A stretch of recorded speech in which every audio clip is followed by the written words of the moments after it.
Face à un arbre, nous levons spontanément les yeux. Le tronc de l'arbre continuera de s'épaissir comme s'il était porteur d'une puissante force vitale. Nos yeux suivront également son tronc vers le haut, à travers les branches et les feuilles de la canopée jusqu'au ciel. C'est avec le bronze ou la pierre que les hommes ont implanté l'arbre dans la mémoire culturelle des générations.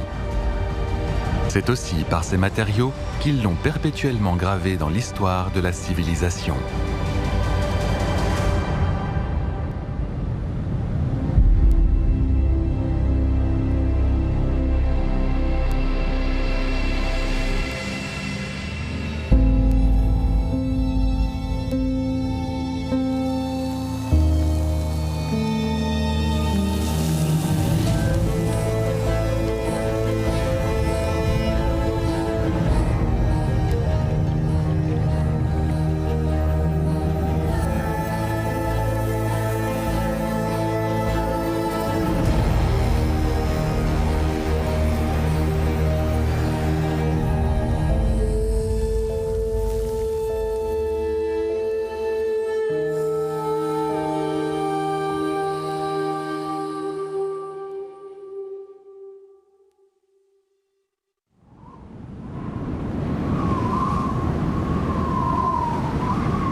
Dans le sud-ouest de la Chine, sur le plateau en amont de la rivière Min, réside l'un des groupes ethniques les plus anciens de Chine, les Tiang.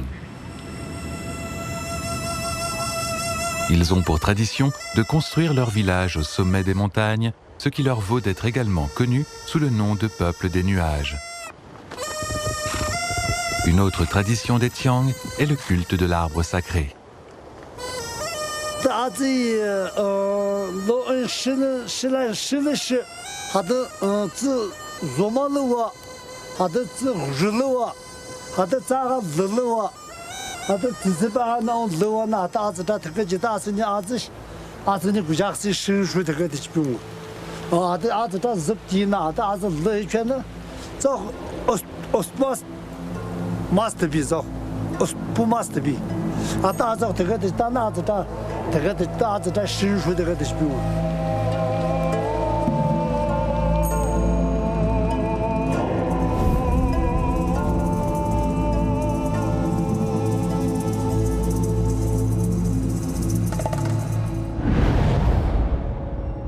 170 km de là, au musée de Sanxingdui, se trouve un autre arbre ancien.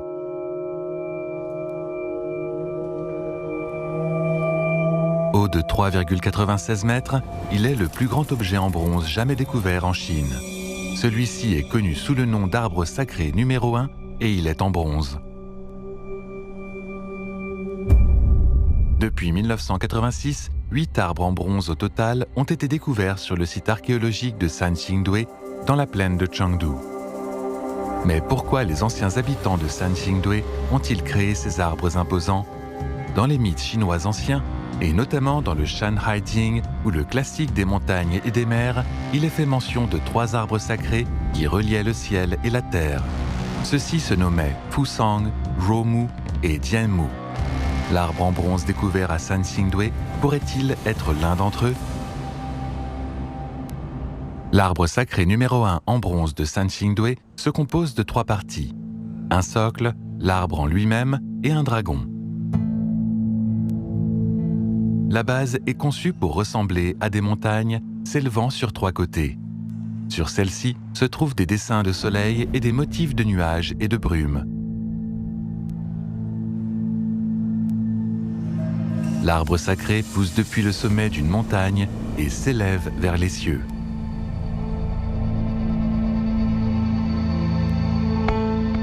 Quant au dragon, il descend de la montagne en serpentant.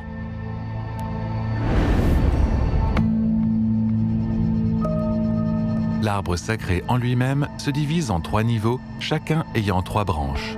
Celles-ci se divisent ensuite en branches fruitières, dont l'une est orientée vers le haut et sur laquelle est perché un oiseau divin.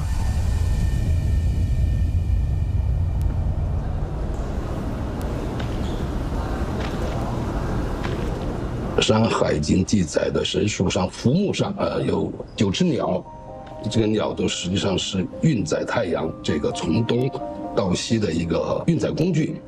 中国神话传说里面就把这个太阳跟这个神鸟挂上钩了，称之为是金乌。每天要从这个扶桑树上起飞一只鸟，从东到西飞到西方的落木树上，轮流值日，一共是10只金乌。我们这个1号神树上刚好残缺的有9只，那么另外一个在哪儿呢？2种说法，一个因为顶端是残缺了的，有可能是还有一只，但一般人相信另外一只应该不在，因为它必须有一只美，它得要去升天去值班，是吧？它要往西飞，太阳要照耀人间。Qu'attendaient les anciens habitants de Sanxingdui de cet arbre divin reliant le ciel et la terre? 就是要升天，绝地通天的地面上的巫师或者是祭司，可以借助于这个神树，到升天去和神灵进行交流，向神灵进行汇报，然后天上的神灵也可以通过神树然后下凡人间来传达神的旨意。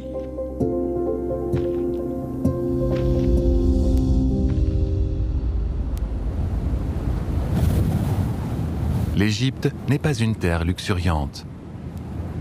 Les précipitations y sont extrêmement faibles et les déserts couvrent 95% de son territoire.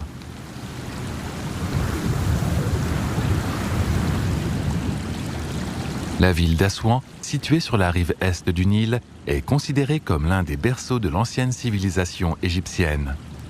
C'est aussi l'un des endroits les plus secs au monde. Le Nil, en traversant la ville, lui apporte donc la vitalité dont elle a tant besoin. Le jardin botanique d'Assouan est situé sur l'île de Kitchener. Cette île appartenait autrefois à Lord Kitchener, le consul général britannique en Égypte. Il l'a transformé en un jardin avec des plantes rares venues d'Asie et d'Afrique. Les Égyptiens ont depuis longtemps un amour profond pour les plantes et les jardins. C'est une tradition qui remonte au moins à l'époque de l'Ancien Empire. Vers 1350 avant notre ère, sous le règne du roi Akhenaton, le père de Toutankhamon, un noble du nom de Nebamon construisit un jardin.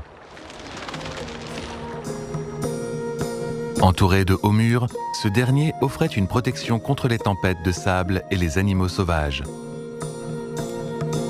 Le jardin était composé de formes géométriques parfaites, bien disposées et divisées en petits espaces par des canaux d'eau, créant ainsi un style de jardin dans un jardin. L'ensemble comprenait un étang entouré de figuiers, de sycomores, de palmiers dattiers et de palmiers doums, le tout dans un cadre paisible et riche.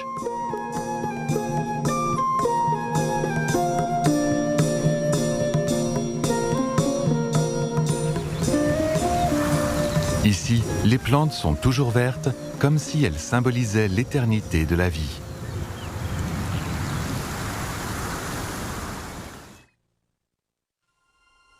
Sous la 19e dynastie de l'Égypte ancienne, un fonctionnaire nommé Ouserhat servit dans le temple royal.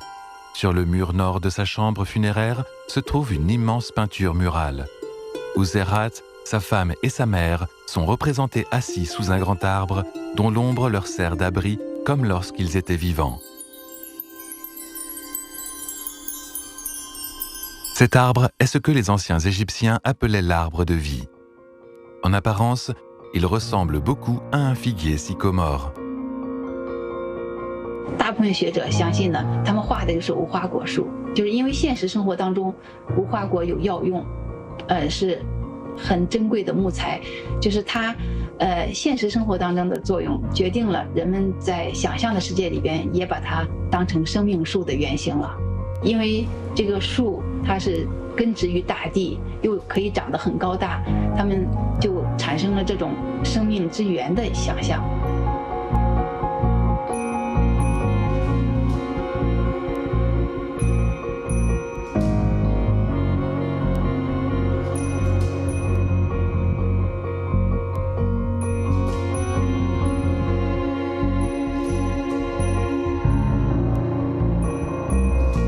Dans les mythes égyptiens, la déesse Nut, étroitement associée à l'arbre de vie, tenait une fiole de vin et des plateaux de pain pour donner à manger et à boire aux âmes des morts.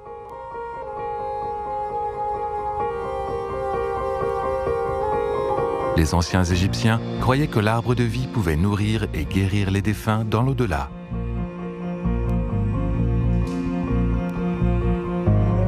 Cette scène représente l'âme et le corps dans un état de satisfaction. Ils espéraient donc, à travers cet arbre, trouver le sens de la vie. 我看到三星堆的神兽的时候，我第一个反应就是想到了埃及这个生命树，生命女神的形象。只不过埃及的那个呢，它是拟人化的，而且呢，我想它的寓意也是差不多的寓意着织物，它因为能沟通天地和人，所以它应该给人们带来生命的希望，带来死后世界的这个各种各样的期许吧。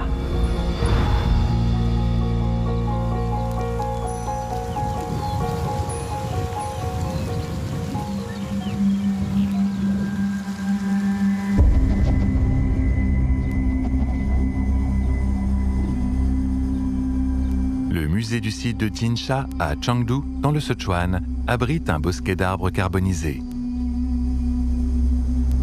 Ces quelques 60 troncs massifs étaient autrefois enfouis profondément dans les sédiments. Durant ces milliers d'années de carbonisation, ils se sont transformés en quelque chose qui ne semble être ni de la pierre ni du bois. Mais il y a 3000 ans, ces arbres dominaient la plaine de Chengdu et offraient leur protection à l'ancien peuple de Shu.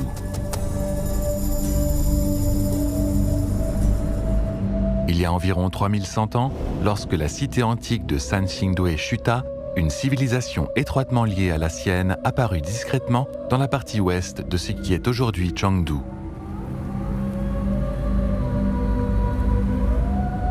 Les chercheurs pensent que c'est à cette époque que l'ancien peuple de Shu déplaça sa capitale de Sanxingdui à Jinsha.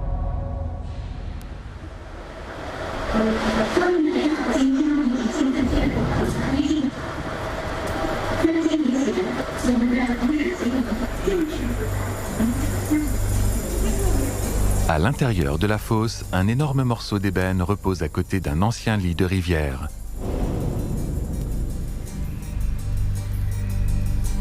C'est là que se trouve l'un des sites rituels à grande échelle les mieux préservés des périodes Shang et Zhou en Chine.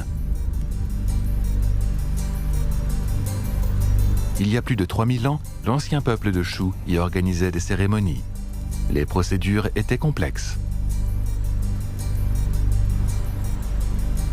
De nombreuses et précieuses offrandes étaient présentées, notamment de l'or, du bronze, du jade, de la pierre, des os et des artefacts en bois laqué. À ce jour, plus de 6000 objets ont été mis au jour, dont les plus surprenants sont ces tonnes d'ivoire.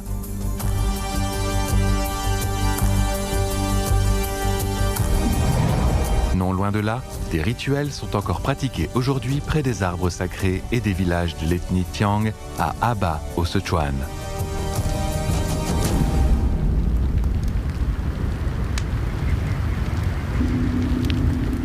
Lors des grandes occasions, les Tiang organisent des cérémonies pour exprimer leur révérence à tous les êtres vivants dans le ciel et sur la terre, ainsi qu'à tous les dieux.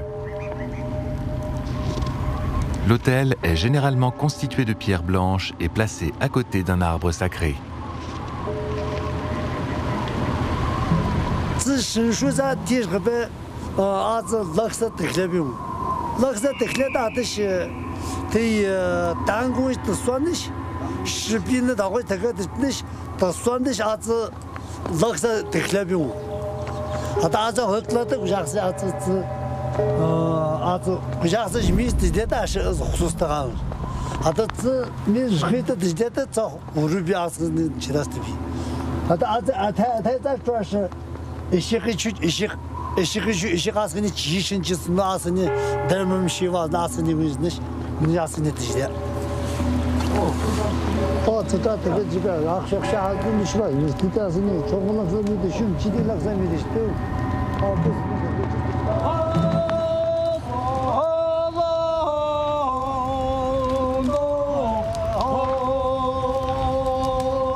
En 1986, la fosse rituelle numéro 2 de Sansingdui a livré un autel en bronze au design complexe.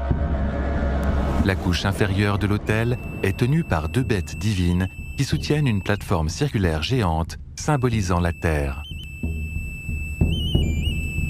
Sur la couche intermédiaire, nous pouvons voir 4 figures de chamans tenant des objets représentant le monde humain. Sur leur tête, les 4 chamans portent des symboles de montagnes triangulaires représentant les cieux.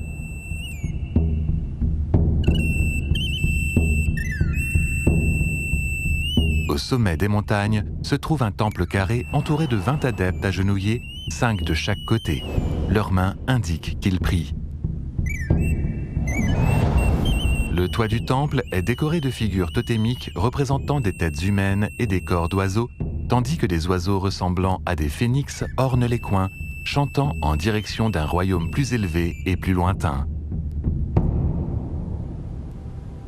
Tout cet autel en bronze représente une forme cosmique complète comprenant les domaines de la Terre, de l'humanité et des cieux. 当时古蜀国的某些祭祀场景，应该是表达的比较直接，就是人很多。当然，它也有想象的成分，比如神兽根本就不存在，对吧？但是神兽是好几种动物的一种复合体。一些人抬着神兽，或者是在2号坑里面是神坛是神兽抬着巫师，这样一些表达一种天地互通的这样一种 观念也好，或者场景也好，就是通过这些神坛还有神术。 Dans les anciennes légendes chinoises, l'arbre divin Dianmu était censé s'élever jusqu'aux cieux et descendre jusqu'aux enfers.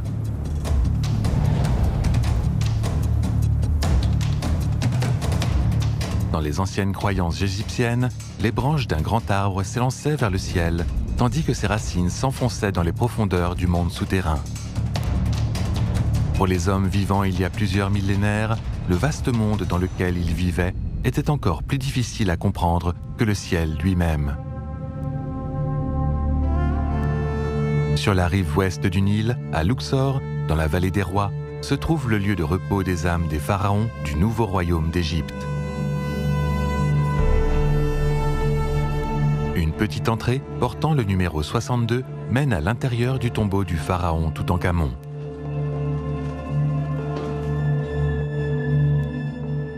Sa momie y repose toujours comme si elle attendait quelque chose. Les anciens Égyptiens pensaient que l'âme du défunt devait résider dans son corps physique pour renaître.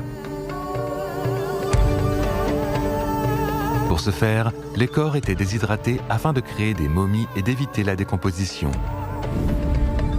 Ils construisaient également des sarcophages composés de plusieurs couches pour envelopper et protéger les momies et attendre l'âme qui reviendrait après son long voyage. Les organes essentiels étaient souvent conservés séparément dans de petits récipients en albâtre appelés jarres canopes.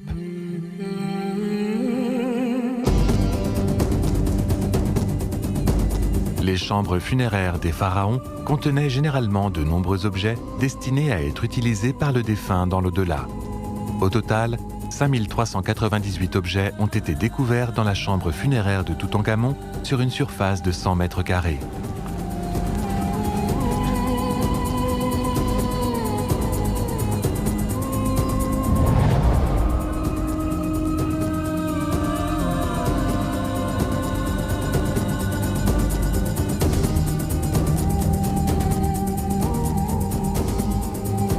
De la nourriture était stockée dans des dizaines de récipients en bois. Il y avait aussi des sandales raffinées.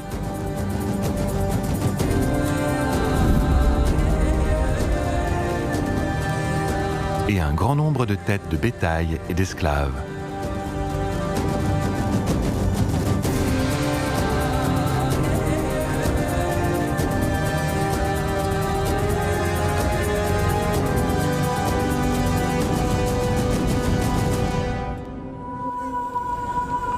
Une figure à tête de chacal avec un ruban autour du cou est assise sur un coffre en or dans le tombeau de Toutankhamon. Celle-ci garda le tombeau pendant plus de 3000 ans. Il s'agit d'Anubis, le guide du monde souterrain.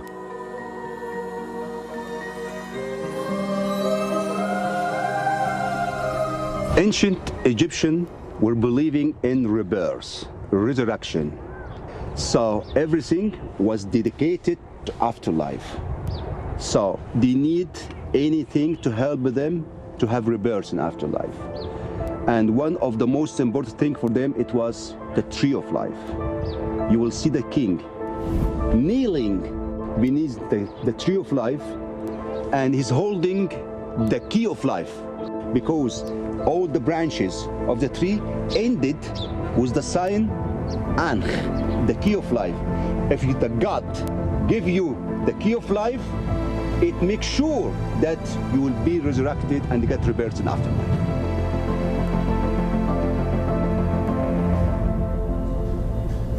Parmi les objets funéraires trouvés avec Toutankhamon figurait une coupe en forme de lotus en albâtre. Les lignes suivantes sont inscrites sur le pourtour de la coupe. Que votre cas, force vitale, continue à vivre pendant 1 million d'années. Vous qui aimez Thèbes et y vivez, puissiez-vous affronter le vent du nord et vos yeux contempler un endroit magnifique.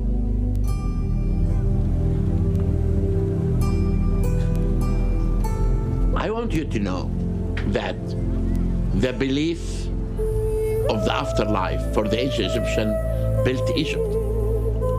Because of that belief, the Egyptians built tombs, pyramids, temples, because they will live forever. And this is why death for the ancient Egyptian is not the end, it is the beginning of life. Les habitants de Sansingdoué et de l'Égypte ancienne cherchaient à transcender les limites de la vie en trouvant un chemin pour leur âme vers le paradis. Nous sommes curieux. Ce chemin menait-il vers le passé ou vers l'avenir? Génération après génération, ils ont tenté de lutter contre l'érosion du temps par des progrès constants. Ils se sont efforcés de faire en sorte que leur culture ne meure jamais.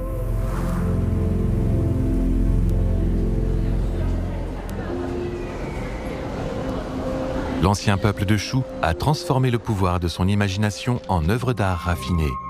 Certaines d'entre elles ont survécu à l'état de fragments. Plus de 3 millénaires plus tard, des archéologues et des restaurateurs ont reconstitué la mémoire oubliée de cette ancienne civilisation.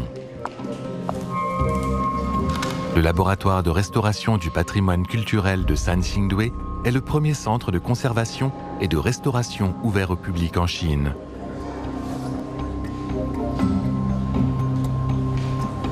Les visiteurs peuvent ainsi directement assister à la restauration d'objets et comprendre l'histoire de cette ancienne civilisation.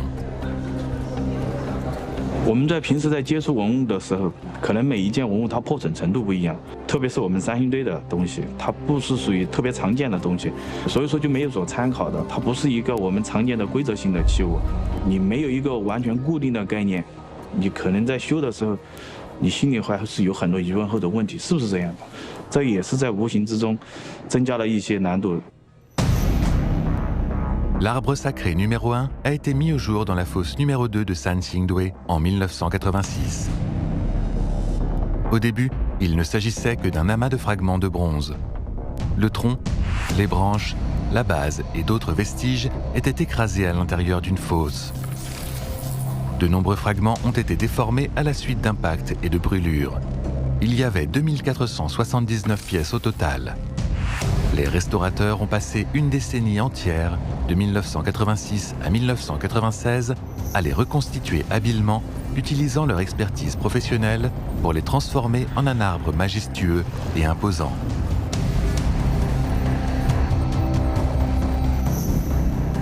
Aujourd'hui, en contemplant le plus grand artefact en bronze jamais trouvé en Chine, nous sommes étonnés de voir que cet arbre, créé il y a plus de 3000 ans, ait pu se briser puis se reconstituer. Il se dresse, luxuriant et vibrant, symbolisant l'héritage durable des civilisations.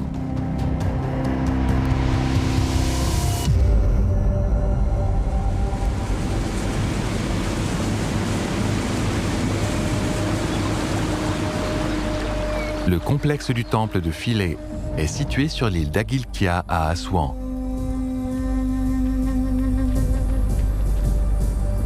La plus ancienne structure du complexe remonte au règne du fondateur de la dernière dynastie égyptienne indigène, Nectanebo Ier.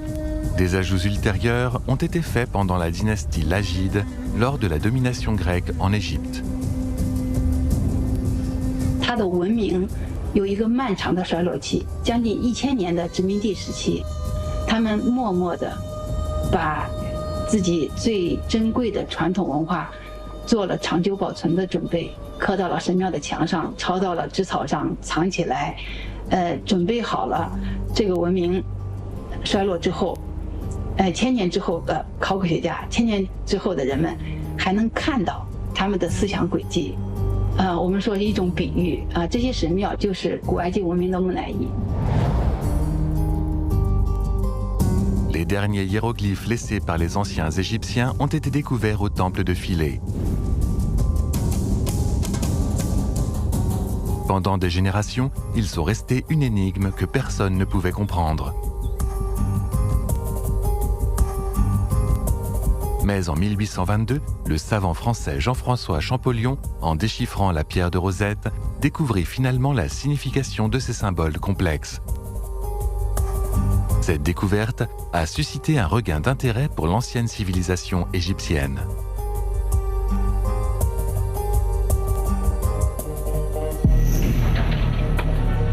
Dans les années 1970, l'achèvement du haut barrage d'Assouan a fait monter le niveau des eaux, ce qui a menacé le complexe du temple de Philae. Dans les années 1980, à l'initiative des Nations Unies, une collaboration entre plusieurs pays a été lancée. L'ensemble du temple de Philae fut alors méticuleusement divisé en sections avant d'être déplacé sur son site actuel.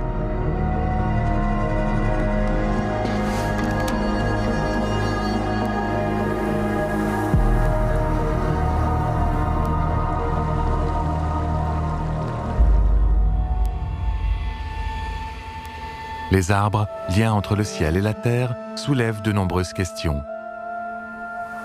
L'une d'entre elles concerne le chemin suivi par les vies et les civilisations qu'ils représentent.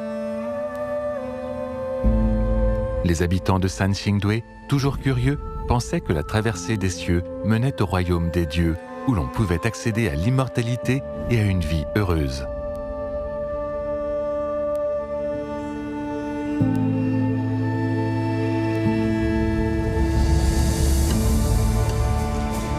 Les anciens Égyptiens croyaient que toutes les formes de vie étaient intimement liées au passage du temps, comme le changement des saisons et les crues annuelles dans la vallée du Nil.